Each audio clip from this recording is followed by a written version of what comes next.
ሰላም ሰላም ሰላም ጤና ይስጥልኝ እንደምን አላችሁ? ሰላም ጤና ይስጥልኝ እንደምን አላችሁ? ሌላው ትግላችን እንቀጥላለን። እኔ ካሁን ፊትም ነግሬያቸዋለሁ። እኔ ወደፊት እንጂ ወደ ኋላ የለም ብያቸዋለሁ። 10 ቄሶች ሄደው እንደከሰሱኝ የታወቀ ነው። በቤት ምሽፋት የዝራክ ሄደው ከሰውኛል። እኔም ወረክዲን አቋቁሜያለሁ ለነዚህ 10 ቄሶች በዚያ በርዳታ ፍርድ ቤት ሲኖር የዛሬው ፍርድ ቤት ሰው አያስፈልግም በማለት ነው። ግና በእነዚህ 10 ቄሶች የከሰሱት ክስ እነዚህ ቄሲም አሞርዲም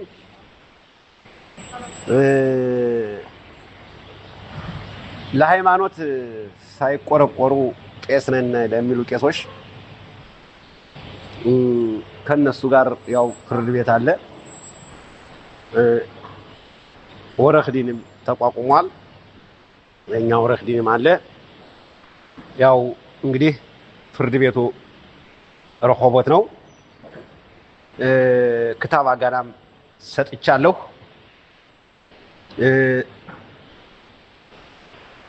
እነዚህ 10 ቄሶች የከሰሱት ክስም አለ። ምንም ችግር የለም። እንግዲህ ለሃይማኖት ነው የተዋጋነ እንጂ ሌላ አይደለም። ህዝቡ የነዚህ 10 ቄሶች እና የኔ ፍርድ ቤት ሲኖር ይህን ፍርድ ቤት ለሃይማኖት የሚዋጋው ህዝብ የፍርድ ቤት ቀጠሮ ሲሆን እነግራቸዋለሁ። ህዝቡ የዛን ጊዜ እኔ ለኦሪት ነው የተዋጋው። የዛን ጊዜ ከዛ ፍርድ ቤት ለሃይማኖት የምትዋጉ ህዝብ እኛ ለሃይማኖታችን የተዋጋነ እነዚህ 10 ቄሶች ግና ህዝቡ የዛን ጊዜ ከፍርድ ቤቱ መገኘት አለበት። ሌላው አሽቀሎም አንድ ክስ ቤት ምሽፋት አሻሎም አንዲት ካት ላይ ከሰሰሽኛለሽ። ያው የሷው ፍርድ ቤትም ክፍት ነው። አንዲት ደግሞ ቤት ምሽፋት አሻሎም በርሾለት ጽዮን ፍርድ ቤት አለ። የሷው ፋይልም ክፍት ነው። የነዚህ ያሽቀለሚቱና ርሾኔ ከሰሰሽ ሰው አያስፈልግም። ይህን ብቻዬን ዋጣዋለሁ። አስፈላጊው የ10 ቄሶች የከሰሱት የዛን ጊዜ ፍርድ ቤት ግና ለሃይማኖት የተቆረቆረው ህዝብ፣ ሰላማዊ ሰልፍ የወጣው ህዝብ፣ ከስብሰባ የተገኘው ህዝብ እነዚህን 10 ቄሶች ህዝቡ የዛን ጊዜ መጥቶ እንዲዋጋቸው ከፍርድ ቤቱ መገኘት አለብን። እኔ አይደለሁም የተከሰስኩት፣ እናንተ ነው የተከሰሳችሁት። ምንም በኔ ስም ሆኖ ቢመጣ ዛሬ እያንዳንዱ እየተነሳ ዋናው ኃላፊው እሱ ነው። ቢሳካላቸው ቆይቶ አሙታውን ለመክሰስ ይፈልጉ ነበር። አንደኛ እኔ ያሙታ መሪ አይደለሁም፣ ያሙታ ኃላፊ አይደለሁም። እነሱ ግን ፈልገው የነበረ አሙታውን ለመክሰስ ፈልገው ነበረ። ቢፈተሽ ቢባል አሙታለውን የለውም ተብሎ የነሱ የቀጠሩት ወረክዲን ሁሉም ፈተሸ አለ። ይሄ ገንዘብ ኃላፊ አይደለው፣ ያሙታ ኃላፊ አይደለው። አማራጭ አልነበራቸው። እኔ ሄደው ከሰሱ። መጀመሪያም ይህን ትግል ይየስነሳ አውቃለሁ ምን እንደሚመጣ፣ በእኔ ምን እንደሚመጣ። ግና ልብ ያለው ሸብ ነው። አሙታ ኪያዳኻረት እንዴት ብሎ እንደተቋቋመ እንዴት እንዳለ ያሙታው መሪዎች እነማን ናቸው፣ ይሄን አሙታ የሚያንቀሳቅሰው ማን ነው የሚለውን ህዝቡ ያውቃል። አዎ እኔ ያሙታ ኪያዳኻረት ዶቨር ነኝ። ያሙታ ኪያዳኻረት ዶቨር ነኝ። ካትና ጴንጤን ያጋለጥኩት እኔ ነኝ። በዚህ አምናለሁ። ያሙታ ኪያዳኻረት ቃል አቀባይ ነኝ፣ ዶቨር ነኝ። ግና እያንዳንዱ እየሄደ ቢከስ አንደኛ እነዚህ 10 ቄሶች ይህን የሰሜን አውራጃን ተራራ ያክርሻሽ ጠምጥመው ፍርድ ቤት መጥተው ሲቆሙ ምን ይሰማቸው የዛን ጊዜ ነው የምለው። እኔ ግና በጣም በራሴ የምኮራ፣ በቤተሰቤ የምኮራ፣ በእናት በአባቴ ትውልዴ የሚያኮራኝ ምንድነው በአባቴና በእናቴ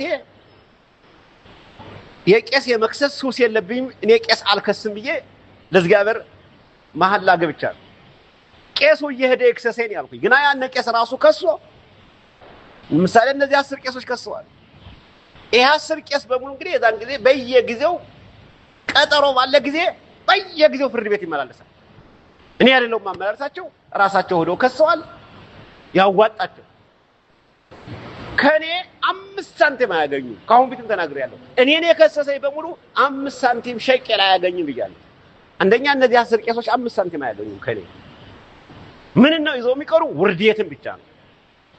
የሃይማኖት መሪ ነን ብለው ህዝብን እያገለገሉ ብለው ቄስ ሄዶ ሲከስ አይተናናው ለምን ነው አስራችን ተጋለጠ ብለው እነዚህ 10 ቄሶች።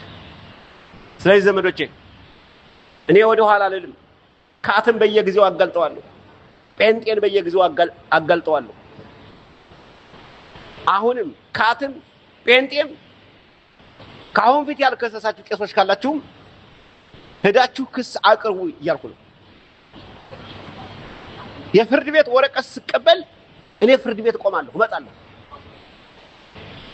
ወደ ኋላ ልልም ወደ ኋላ ማልል ሰው ነኝ በተፈጥሮዬ። ከዘሬም ወደ ኋላ ብለንም አናውቅም።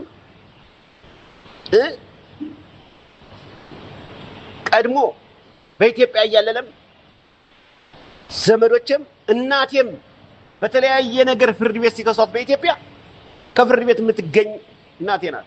አባቴም በኢትዮጵያ እየተከሰሰ ሲቀርብ ከፍርድ ቤት የሚገኝ ወደ ኋላ የማይል ነው። አጎቶችም እኛ ፍርድ ቤት አንፈራም፣ ክስ አንፈራም። በሃይማኖት የመጣ ህይወቴን እሰጣለሁ አላችሁ። ሸረክራካ ቄሶች በእስራኤል ሀገር ያላችሁ አንድ አዋጅ ስታወጁ ለህዝብ አመልክቱ፣ ለህዝብ አመልክቱ። እየተደበቃችሁ እንደዚህ አድርገን አትበሉ።